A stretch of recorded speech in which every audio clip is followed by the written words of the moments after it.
Hello, my friends. Welcome to Origins. It's great to have you with us today. My name's Don Chapman, and it's my privilege to be your host. You know, Origins is a forum where we take the evidence of science and we use it to validate the truth of creation. Our guest today is Dr. Robert Carter. Dr. Carter has a PhD from the University of Miami in Florida, and he is a geneticist. And today, Dr. Carter, we're talking about mutation malfunction. That doesn't sound good. Is that good or bad? Actually, it is bad. Yeah.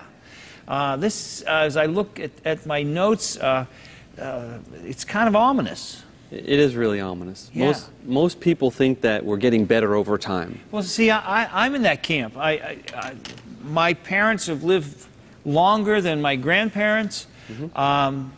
And function pretty well. So people live longer. I think every generation seems taller and bigger. My kids are bigger and stronger and look healthier than me. Where's the problem? The problem is that evolutionary theory predicts that we should get better over time. Yes. And when we look around the world right now, we see people living longer and being healthier and stronger. But really, the reason people are living longer is because of modern medicine and better nutrition, because we've learned a lot about nutrition. But really, our maximum lifespan is not increasing. It's just more people are living to be older. We've cured childhood diseases, and the thing that used to kill people at 50, now you die when you're 70 instead. Right. So the average has moved up. But really, if we had this medicine and we applied it to people 2,000 years ago, and what we know about nutrition, we gave it to them 2,000 years ago, they probably would have been more robust than we are now. Huh. But inevitably, the accumulation of malfunctions, mutations, are going to overwhelm us. I'm going to base a lot of this off of work from other creationist geneticists. Okay. I'm actually going to pull heavily from one particular book called Genetic Entropy and the Mystery of the Genome by John Sanford. So here's a quote from Genetic Entropy from a man named Muller. And he's writing this back in 1950. He's one of the founders of population genetics. He says, he's warning us that, that the mutation rates have to be low or will eventually go extinct.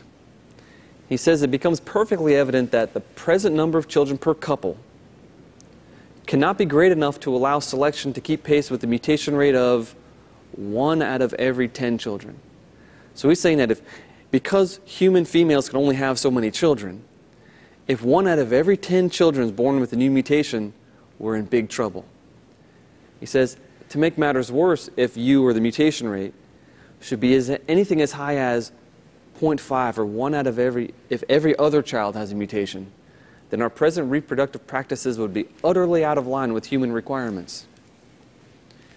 If the mutation rate should go above 1 out of every 2 children, then the amount of selective elimination required, the number of people that would have to die to get rid of those mutations, would be greater than the rate of effective reproduction of even primitive man would have allowed. Genetic composition would deteriorate continuously, while the population would meanwhile diminish in numbers all the way to the point of disappearance. Okay. Now, I hear a lot of evolutionary theory in there. How does that apply to us as creationists? Actually, it applies very nicely because we can take, this is some of the foundations for modern evolutionary theory. It's 50 years old. But this is very mathematical when you dig into this man's work. And when we look at their mathematics and we say this is the worst case scenario, and then we look at today, we find out that the worst case scenario back then was nothing compared to reality. Because we have a far more extensive database than Mueller had. Yes, because we have a lot more knowledge. A lot more knowledge. The reason why mutation rates are so critical, because most people don't die for natural selection. Most people don't die because of their mutations. They die because they get hit by a bus or they die in war or some natural catastrophe of some sort. Most death is random, has nothing to do with natural selection. So if you look at a population of people, here's 10 people. Well, 2 of those people die in a war. 2 of those people die from accidents. 2 of those people might not ever have children. That guy on the right with the red face, he is a mutation that natural selection has to eliminate. But then those 3 people that are left, they have to reproduce enough so they at least have 10 children. Oh, but what if it gets higher than that? What if there's more people? Well, here we got the 2 people that die in the war and 2 people that die in accidents and 2 people that don't reproduce. All of a sudden, everything that's left, all those people have mutations.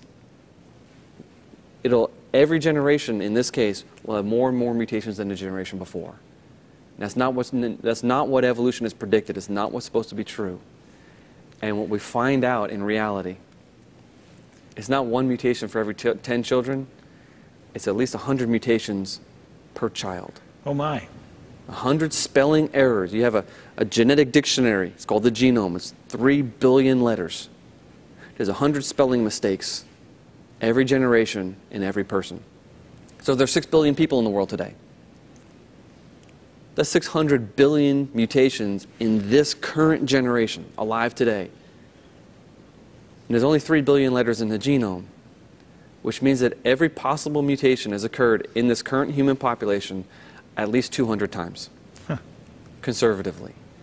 Now, sure, there's a lot of people in the world and those things are spread out, but this can happen again the next generation, and the next, and the next, and the next. And natural selection is not going to be able to eliminate them without doing a lot of damage. Now, to explain to the audience, I'm talking about mutation. What is a mutation? It's just a spelling error. But where do they come from? Well, radiation is a classic cause, right? You don't want to spend too much time out in the sunlight because the ultraviolet light will mutate your DNA. You might get skin cancer. And people worry about atomic bombs and things and radiation and cancer and other damage. But really, most mutation comes from chromosome copying. You have a few trillion cells in your body. Your body started off with one cell. So that cell had to divide, and those cells divided, and they divided and divided and divided trillions of times. It's estimated that every time a cell divides, the little molecular machines that reproduce the DNA to make copies of it, they make about one mistake. So you have trillions of mutations in your body. After fertilization, the female embryo divides about 22 times, and the ovaries are finished, and the egg cells are inside the ovary, and they don't divide anymore. It could be 45 years later before ovulation. The egg cells are held there. They're just basically in stasis. No more division, so no more mutations. But for the man, it's a little different. Men, well, we have about 30 cell divisions before we're ready to go. And then at puberty, our cells start dividing. And they divide until we die.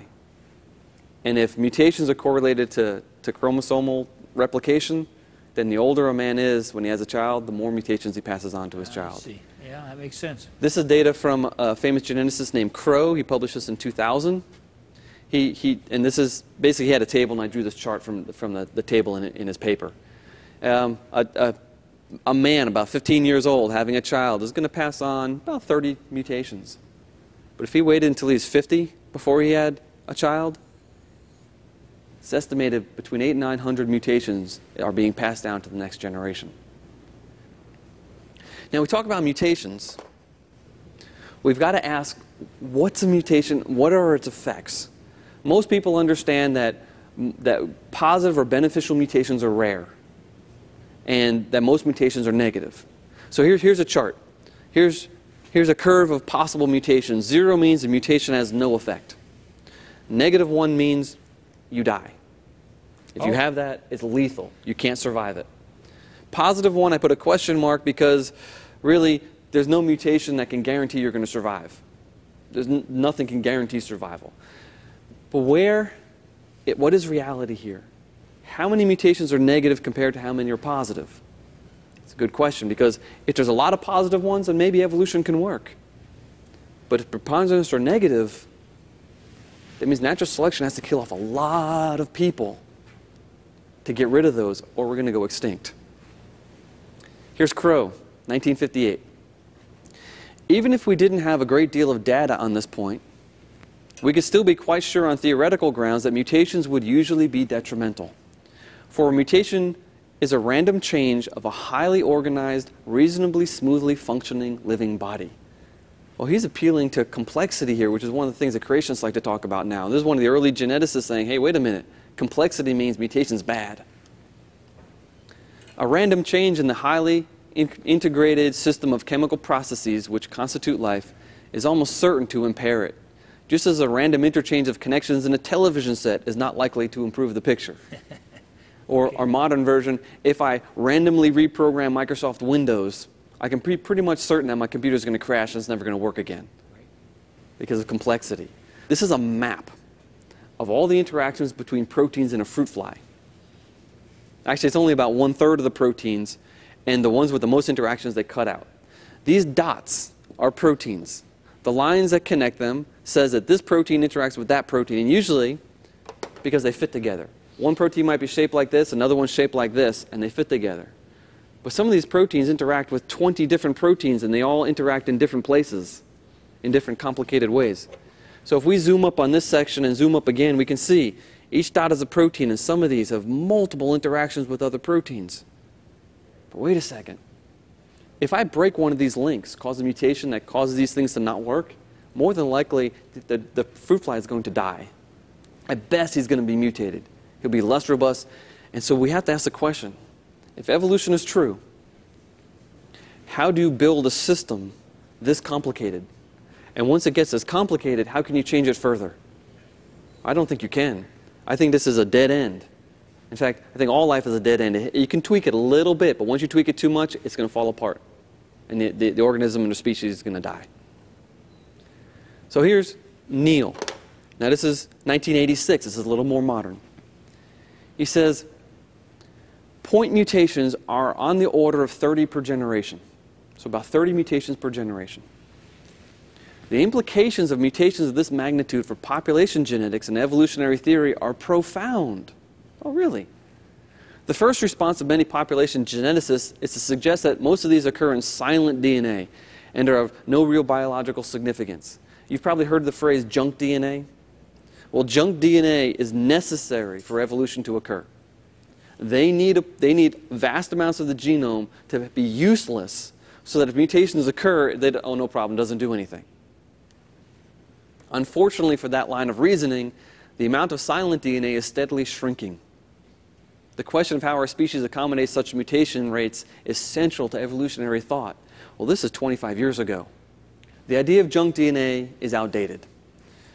And for several reasons. First of all, we now know that there are multiple overlapping codes in the genome.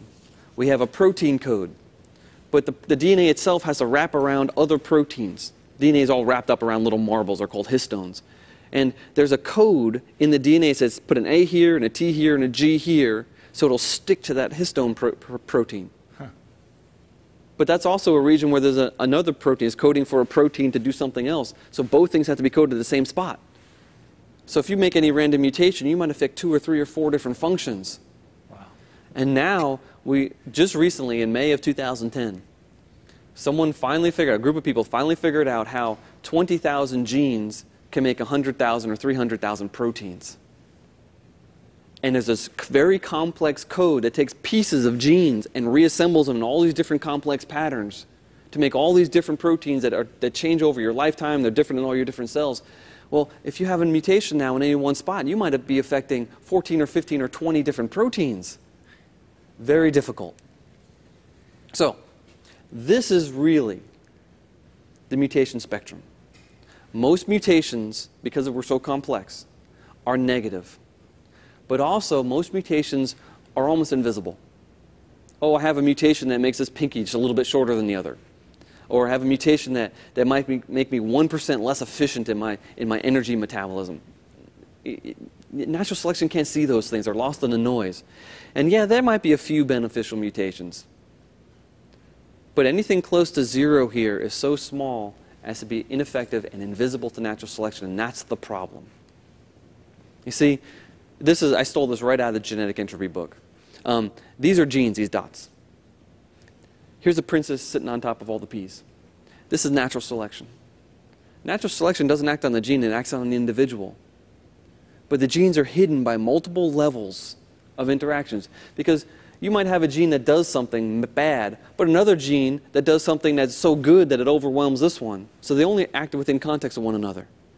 And then your environment affects genetic expression. Your diet affects genetic expression. Your attitude, your spiritual and emotional state affects hormones. And that affects genes. So your attitude can affect the expression of genes. Well, forget it. By the time natural selection is ready here to take out the individual, the genes are almost irrelevant. And so really, we have a window of non-selection. It's named after a famous geneticist called Chimeras, called Chimera's box. Anything inside that window, natural selection can't see. And that's most of the mutations. So even though they're little, even though they're just slightly negative, every generation we have more and more and more and more and more. And eventually, we're going to be in big trouble. Here's Muller, 1964. There comes a level of advantage that's too small to be effectively seized upon by selection. Its voice being lost in the noise, so to speak. An asexual population incorporates a kind of ratchet mechanism such that lines become more heavily loaded with mutation. This is a famous thing called Muller's ratchet. He's talking about asexual species like this Daphnia, this water flea. There are only females in the population. And every year, the water fleas living in a pond are clones of the ones from the year before. So they don't have sexual reproduction. That means since they're clones, if a mutation occurs in this one right here, the children of that one are going to have the same exact mutation. And it just builds up over time until there's so many that they should go extinct. Well, we undergo sexual reproduction. And this helps us tremendously because our genes get shuffled, and so we can actually shuffle away some of the bad genes. What happens is our chromosomes cross over, and when we have children, we pass on a mixed version of our chromosomes to our children. But Kondrashov, 1995, after doing a study, a very interesting paper called Contamination of the Genome by Very Slightly Deleterious Mutations. Why have we not died 100 times over?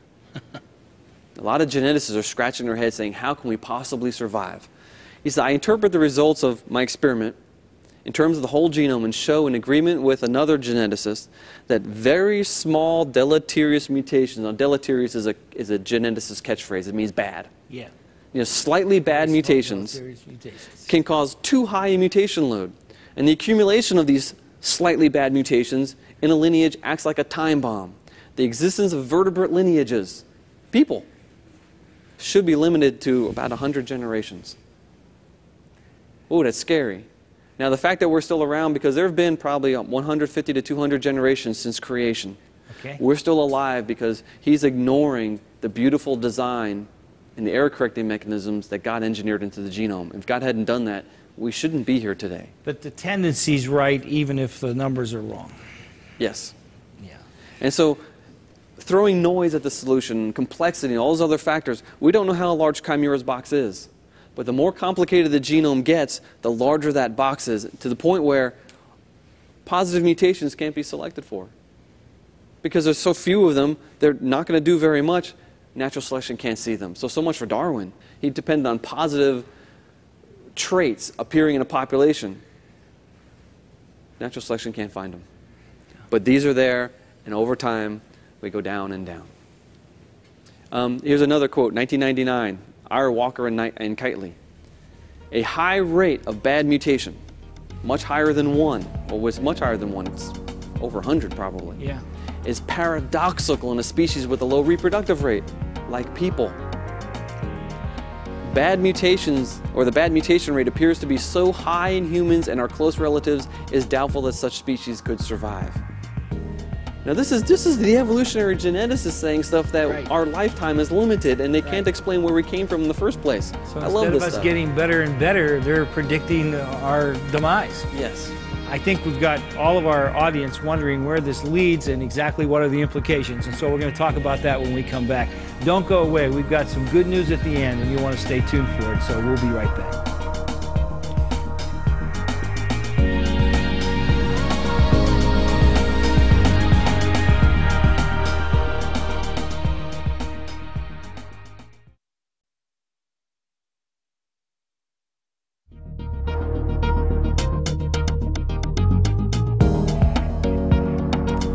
Today's guest on Origins, Dr. Robert Carter, has a PhD in marine biology with a focus in genetics.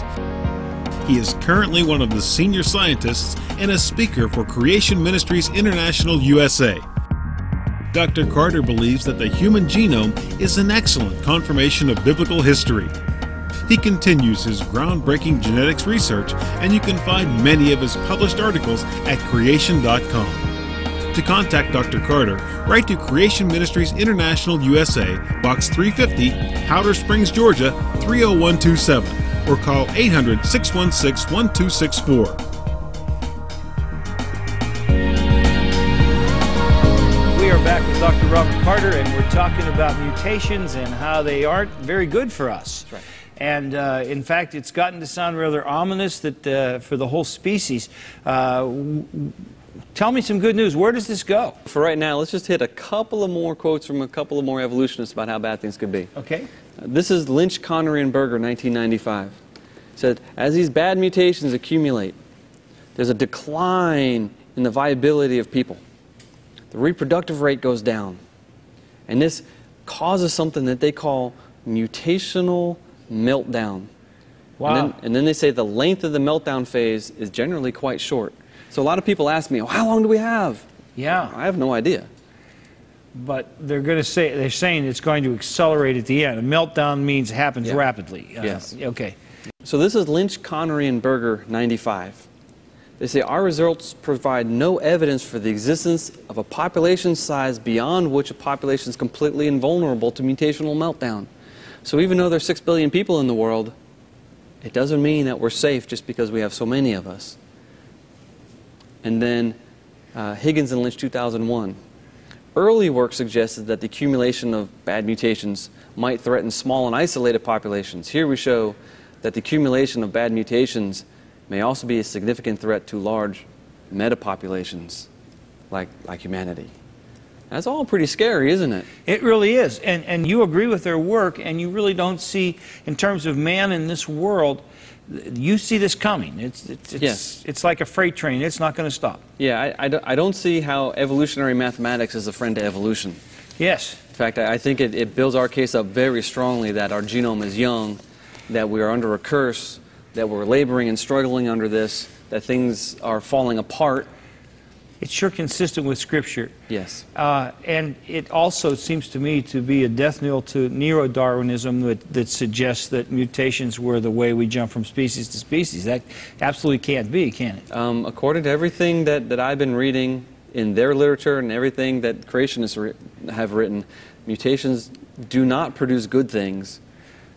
The 1 out of 1 million that might produce a good thing was overwhelmed by the million bad ones. And too many people have to die in order for evolution to go on, and not enough time has elapsed. So even in their millions of years scenario, they don't have enough time to do what they want to do. For the evolutionist, there's no hope at all. Yeah. But for the Christian, we have a lot different explanation for the end. We sure do, sir. And we're not going to be exterminated because of mutations. That's right. Jesus is going to return, and there will be people here, and things are going to happen. And in God's eternal plan, this earth was always temporary, as are these bodies. Yes. Because we are eternal creatures, but these are not eternal bodies. When Jesus appears, we're going to be made like Him. And then we're going to become eternal beings. I mean, our soul and spirit's already eternal, but when He appears in the sky, 1 John says we're going to be made like Him, and we'll have this eternal body in heaven with Him forever. Yeah. And as you have there, it's not down here, it's up there, where there's no death, sorrow, crying, and tears, and pain is gone forever. That's not a part of this world scenario. That's right. That's God's eternal plan. That's right. Revelation 21 is a beautiful picture of the removal of the curse, the removal of death, That's the right. removal of suffering. And so all this mutation stuff is gone, and we'll be restored, and we'll have perfectly healthy bodies. I can't wait. Mankind, genetics is showing us that mankind's stay here is temporary. But you're going to live forever, and Jesus is the way to have eternal life. It's been God's view from the very beginning that He created you. I hope today's been a wake-up call, and that now that's your worldview too. I hope you'll join me again soon here on Origins. And until then, God bless you, my friend. It's been good having you with us. Thank you, Dr. Carter. You're welcome. Thank you.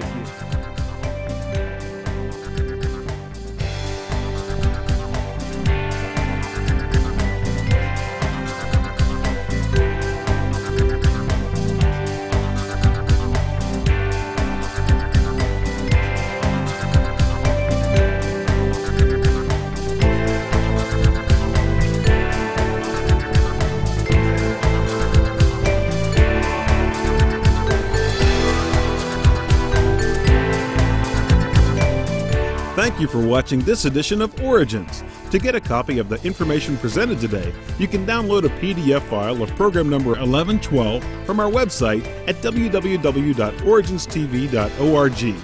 Or for a DVD of this series, send a $12 donation to cover shipping and handling and write to Origins, program number 1112, Cornerstone Television, Wall, Pennsylvania 15148.